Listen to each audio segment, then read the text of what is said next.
বন্ধুরা, good morning. আমি সঙ্গীতা। আমার নতুন একটা ব্লগে তোমাদেরকে অনেক অনেক ওয়েলকাম। কেমন আছো তোমরা সবাই? আশা করছি ভালো আছো আর সুস্থ আছো। আমরাও না বেশ ভালো আছি। আর আজকে হচ্ছে মঙ্গলবার, আর এখন ঘড়িতে বাজে সকাল 9টা। তোমাদেরকে সাথে নিয়ে আজকের ব্লগটা এখান থেকে শুরু করছি। আই হোপ ব্লগটা ভালো লাগবে। আজকে আমিও দোজোকে স্কুলে দিতে গেছিলাম, আর ফেরার পথে বেশ কিছু বাজার করে এনেছি। সেগুলোকেই এখন গুছিয়ে রাখছি। আর এই যে লঙ্কাটাকে একটা কন্টেনারের মধ্যে রেখে দিচ্ছি, তবে এখন অনেকটা তাড়াহুড়ো বলে আর লঙ্কার বোটাগুলো ছাড়ালাম না, সেগুলো সন্ধেবেলা করে করে রাখবো। আর এই যে মাছ আনা হয়েছে, আজকে 2 রকমের মাছ এনেছি ট্যাংরা মাছ, আর তার সাথে এনেছি ভেটকি মাছ। তো ভেটকি মাছটা ঠিক না, সেই কাঁটাগুলো হয় না, সেই কাঁটাগুলো, এগুলো না মাখা মাখা করে রান্না করলে বেশ মাংসের মতন খেতে লাগে। আজকে তো তোজো বেশ পছন্দ করেছে এই ভেটকি মাছটা খেতে। আর এই তো দুটো গ্যাসে দুটো রান্না বসিয়ে দিলাম। এক গ্যাসে আমি ট্যাংরা মাছটা ভাজা বসিয়ে দিলাম, একটু ঢাকা চাপা দিয়ে ভাজবো, কারণ ট্যাংরা মাছ প্রচণ্ড তেল ছেটে। আর এদিকে কাঁটাগুলোকে ভেজে নিচ্ছি। আসলে নামেই কাঁটা, কিন্তু বেশ খানিকটা মাছ ছিল। আর এই তো এখন দুবারে মাছটা ভেজে নিচ্ছি। এই কাঁটাগুলো খেতে কিন্তু দুর্দান্ত হয়েছিল। আসলে রান্না করাটাই হচ্ছে মেন। একেকজনের হাতের একেক রকম রান্না। তবুও আমার হাতের রান্না আমার হাসব্যান্ড কিন্তু বেশ পছন্দ করে। কারণ সেদিনকে মাসির বাড়িতে গিয়েছিলাম, আর ওখানে গিয়েও কিন্তু আমার বেশ প্রশংসা করলো আমার হাসব্যান্ড। আর এই তো সমস্ত মশলা দিয়ে এখন মশলাটা কষিয়ে নেব। আর তারপরে কটা আলু দিয়েছিলাম। আর এই তো ঝোল ফুটতে শুরু করেছে। এখন মাছগুলো দিয়ে ভালো করে নাড়িয়ে চাড়িয়েই নামিয়ে নেব। আর মাছগুলোকে ঝোলের মধ্যে দিয়ে নাড়িয়ে চাড়িয়ে ঢেকে দিলাম, যাতে মাছগুলো একটু সুসিদ্ধ হয়ে যায়। আর তারপরে গরম মশলা দিয়ে মাছটা নামিয়ে নিলাম। আর এই তো মাখা মাখা মাছটা কিন্তু হয়ে গেছে। ওই যে বললাম, খেতে কিন্তু অপূর্ব সুন্দর হয়েছিল। এখন ভয়েস ওভার দিচ্ছি দেখে মনে হচ্ছে আবারও করে এই মাছটা খেয়ে নিই। আর এই ট্যাংরা মাছটা আমি রান্না করেছিলাম বেগুন, ফুলকপি, আলু আর শিম দিয়ে। এইভাবে একদিন রান্না করেছিলাম ট্যাংরা মাছ। তারপর থেকে হাজব্যান্ড ট্যাংরা মাছ আনলেই শুধু বলে, তুমি ওরকম সবজি দিয়ে রান্না করবে, এটাও কিন্তু খেতে দুর্দান্ত লাগে। তো এই রেসিপিটা তোমাদের সাথে এর আগেও শেয়ার করেছি, তাই আজকে আর রেসিপিটা শেয়ার করলাম না তোমাদের সাথে। আর এই তো সমস্ত রান্না কমপ্লিট হয়ে গেছে। এখন রান্নাঘরটাকেও পরিষ্কার করে নেব। আর এই তো সমস্ত কাজ বাজ সেরে আমি গেছিলাম কিন্তু তোজোকে আনতে। এই সমস্ত কাজ সকালবেলা থেকে শুরু করি। আমাকে কিন্তু প্রতিদিন 12টার মধ্যে এই রান্নার কাজটা কমপ্লিট করে নিতেই হয়, কারণ ছেলেকে আনার একটা ব্যাপার থাকে, সেই জন্য আমি সব সময় চেষ্টা করি সংসারের কাজগুলো বা রান্নাবান্নাগুলো একটা সময়ের মধ্যে সেরে ফেলার। সেটা তোজোর স্কুল ছুটি থাকলেও আমি কিন্তু তাই করি, বা তোজোর স্কুল থাকলেও কিন্তু আমাকে তো টাইমের মধ্যে করে ফেলতেই হয়। আসলে আমাদের প্রতিটা মানুষের জীবনে কিন্তু সময় হচ্ছে সবথেকে মূল্যবান জিনিস। সেই সময়ের অনুযায়ী যদি আমরা চলতে পারি, সমস্ত কাজ গুছাতে পারি, তাহলে কিন্তু দেখবে বেশ ভালো লাগে। আর সময় অতিক্রম হয়ে গেলে তখন কিন্তু কোনো কাজ করতে আর মন বসে না, বা ভালোও লাগে না। আর এই তো কথা বলতে বলতে গ্যাসের যে ঝিকগুলো ছিল সেগুলোকে মেজে নিয়েছি। আর এখন রান্নাঘরটাকেও পরিষ্কার করে মুছে নিচ্ছি। আর এই সমস্ত কাজ কিন্তু আমি সময়ের মধ্যে আজকে গুছিয়ে ফেললাম। আর তারপরে গেছিলাম তোজোকে স্কুল থেকে আনতে। ইতিমধ্যে তোজোর স্নান হয়ে গেছে, আর এখন ওকে আগে খেতে দিয়ে দেবো, তারপরে আমরা খেয়ে নেব। আজকে যখন রান্না করছিলাম ভেবেছিলাম তোজো কোনো মাছই খেতে পারবে না, তবে ও কিন্তু দুটো মাছই খুব তৃপ্তি করে খেয়েছে। আসলে বাচ্চা কাচ্চা খেলে না মা বাবারও মনটা বেশ ভালো লাগে। আবারও তোমাদের সাথে দেখা হচ্ছে সেই বিকালবেলা।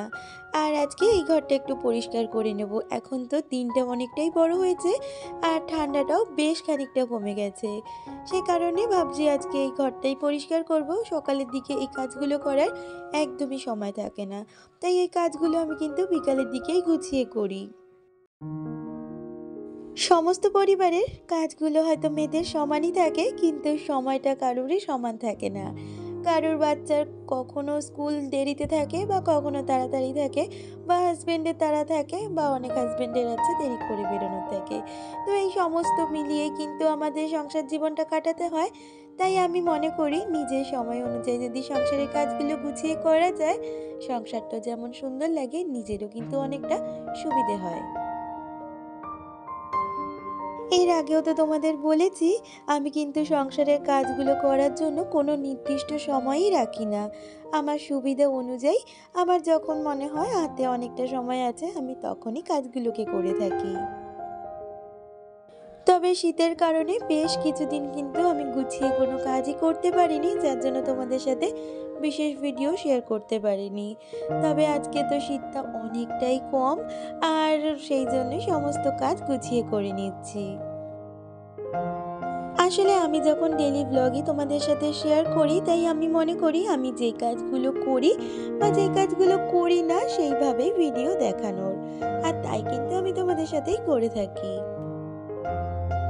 আর এই তো তোমাদের সাথে গল্প করতে করতে আমার কিন্তু বেশ কটা জামা কাপড় ভাঁজ করা হয়ে গেছে, আর সেগুলোকে এখন জায়গা করে রেখে দিচ্ছি। সংসারের কোনো কাজ যদি আমার সবথেকে কুড়ের কাজ হয়, সেটা হচ্ছে জামাকাপড় গোছানো। আমি কখনোই প্রতিদিনের জামাকাপড় প্রতিদিন গুছাতে পারি না। ভীষণ বিরক্তি লাগে। আবার যখন গোছাই সব একদিনে নিয়ে বসি। আর আজকে আমাদের জামাকাপড়ের সাথে তোজোর বাস্কেটটাকেও একটু গুছিয়ে নেব, কারণ এটাও বেশ দেখছি এলোমেলো হয়ে রয়েছে। একেকটা মানুষের একেক রকমের কাজের ধরন হয়, একেকটা মানুষ একেকটা কাজ করতে পছন্দ করে। সবাই যে সব কাজ করতে পছন্দ করে সেটা কিন্তু নয়। তবে সংসার যখন করতেই হবে, সমস্ত কাজই আমাদের মেয়েদের করতে হবে। ভালো লাগুক বা খারাপ লাগুক। ওই যে সেই জন্যই একটু ধীরে সুস্থে ১ দিন ২ দিন ছাড়া ছাড়া এই জামাকাপড় ভাঁজ করার কাজটা আমি করে থাকি। আর এখন সোফা কভারটাকে ভালো করে ঝেড়ে পেতে নিচ্ছি। আসলে এই সোফা কভারটা প্রতিদিনই কিন্তু এরকম খুলে খুলে যায়। আবারও আমাকে প্রতিদিন করে এটা পরিষ্কার করতে হয়। তবে প্রতিদিন তো এক কাজ আমি ব্লগে তোমাদের সাথে শেয়ার করতে পারবো না। তাতে তোমরাও বোর ফিল করবে। তাই মাঝে মধ্যে ঘুরিয়ে ফিরিয়ে কাজগুলোকে দেখানোর চেষ্টা করি। আর সেদিনকে যখন মাসির বাড়ি গেছিলাম, আমাকে দিদি এই শাড়িটা কিন্তু দিয়েছিল, তোমাদের সাথে আর শেয়ার করা হয়নি। তাই ভাবলাম আজকে যখন ঘরটা গুছাচ্ছি, আজকে তোমাদের সাথে শাড়িটা একবার শেয়ার করি। তো দিদি জানে আমি কিন্তু বেশি হেভি কোনো শাড়ি পরতে পছন্দ করি না, তাই আমাকে একটা সিম্পলের মধ্যে হ্যান্ডলুম শাড়ি দিয়েছে। আমার তো ভীষণ পছন্দ হয়েছে। ঘরের কাজগুলো গুছিয়ে চলে এসেছি এখন রান্নাঘরে। এখন এই বাসনগুলোকে একটু গুছিয়ে নেব, আর তারপরে সন্ধেবেলা চাটা করে নেব।